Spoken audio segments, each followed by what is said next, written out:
11ஆம் வகுப்பு கணிதம் அலகு 3 முக்கோணவியல் பயிற்சி 3.6 முதல் கணக்கு பார்க்கிறோம். பின்வருவனவற்றை கூட்டல் அல்லது கழித்தலாக கூறுக என 5 சப்டிவிஷன்கள் வினாவில் கொடுக்கப்பட்டிருக்கு.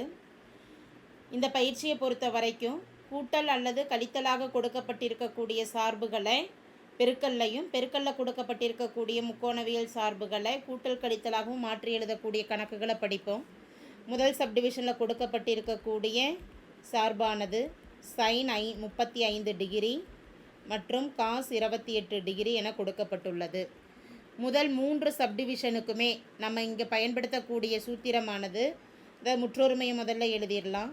sin முதல் மதிப்பு சைனில் இருக்குது, அடுத்த மதிப்பு காசில் இருக்குது. எனவே sin a cos b இரண்டும் பெருக்கல்ல இருந்ததுன்னா கூட்டல்ல மாற்றும் பொழுது 1/2 பெருக்கல் sin of a plus b plus sin of a minus b என்ற முற்றொருமையை நம்ம பயன்படுத்தலாம்.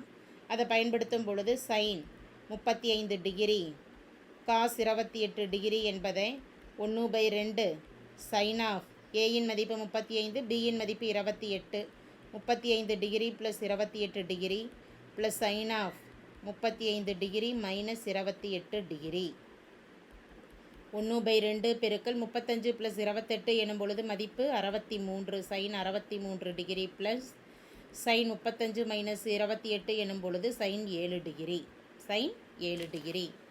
sin c plus sin d இன் மதிப்புகளை, அதாவது sin 63 டிகிரி ப்ளஸ் sin 7 டிகிரின்னு மதிப்புகள் கிடச்சது. இதோட இந்த சப்டிவிஷனுக்கு உண்டான ஆன்சர் முடிஞ்சது. அடுத்து இரண்டாவது சப்டிவிஷனுக்கு வரோம். இரண்டாவது சப்டிவிஷனில் கணக்கிட வேண்டியது sin 4x cos 2x. இதுக்குன்னு தனியாக நம்ம முற்றொருமை எதுவும் பயன்படுத்த தேவையில்லை. முதல் சப்டிவிஷனில் என்ன முற்றொருமை பயன்படுத்தணுமோ, அதாவது sin a cos bங்கிற அமைப்பில் தான் இதுவும் இருக்கிறதுனால sin 4x cos 2x என்பதை எப்படி எழுதலாம்?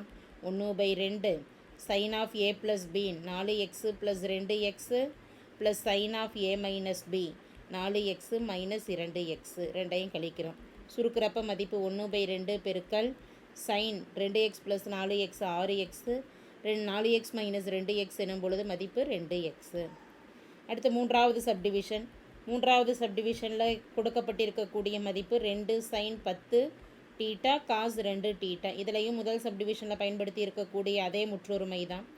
2 sin 10 தீட்டா cos 2 தீட்டா 2 பெருக்கல், முன்னாடி 2 ப்ராடக்டில் இருக்கிறதுனால 2 பெருக்கல் சூத்திரமானது 1/2 sin of a plus b 10 theta plus 2 theta plus sin of a minus b 10 theta minus 2 theta. 2 cancel ஆகும். மீதம் இருக்கக்கூடிய மதிப்புகளானது sin 10 ப்ளஸ் 2 எனும் பொழுது மதிப்பு 12, sin 12 theta 10 minus 2 8 sin 8 theta. அடுத்து நான்காவது சப்டிவிஷன். நான்காவது சப்டிவிஷனில் கணக்கிட வேண்டியது cos 5 தீட்டா cos 2 தீட்டா. இரண்டு மதிப்புகளுமே நமக்கு பெருக்கல்ல இருக்குது.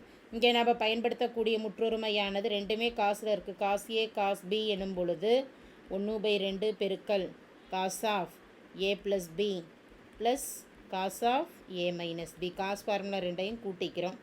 எனவே cos 5 தீட்டா பெருக்கல் cos 2 தீட்டா எனும் பொழுது 1/2 பெருக்கல் cos of a இன் மதிப்பு 5 தீட்டா ப்ளஸ் b இன் மதிப்பு 2 theta plus cos of a இன் மதிப்பு 5 தீட்டா மைனஸ் b இன் மதிப்பு 2 தீட்டா. 1/2 பெருக்கல் cos of 5 ப்ளஸ் 2 எனும் பொழுது 7 theta plus cos of 5 theta minus 2 theta எனும் பொழுது மதிப்பு 3 தீட்டா. ஐந்தாவது சப்டிவிஷனுக்கு வரோம். sin 5 theta sin 4 theta sin 5 theta sin 4 theta. இங்கேயும் நம்ம முற்றொருமை எழுதிக்கலாம். என்ன அமைப்பில் இருக்குது? sin a sin bங்கிற வடிவத்தில் இருக்குது. 1/2 ரெண்டுமே சைனாக இருந்ததுன்னா காஸ் ஃபார்முலாக்களை மைனஸ் பண்ணணும். அப்படி மைனஸ் பண்ணுறப்ப a மைனஸ் பியை முதலாகவும் a மைனஸ் பியை a ப்ளஸ் பியை இரண்டாவதாகவும் எழுதிக்கலாம். Minus cos of a plus b.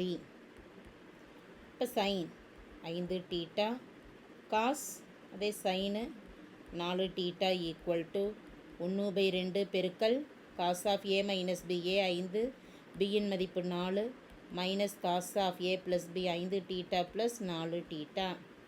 1/2 பெருக்கல் காஸ் 5 மைனஸ் 4 எனும் பொழுது cos theta minus 5 theta plus 4 theta எனும் பொழுது மதிப்பு 9 தீட்டா.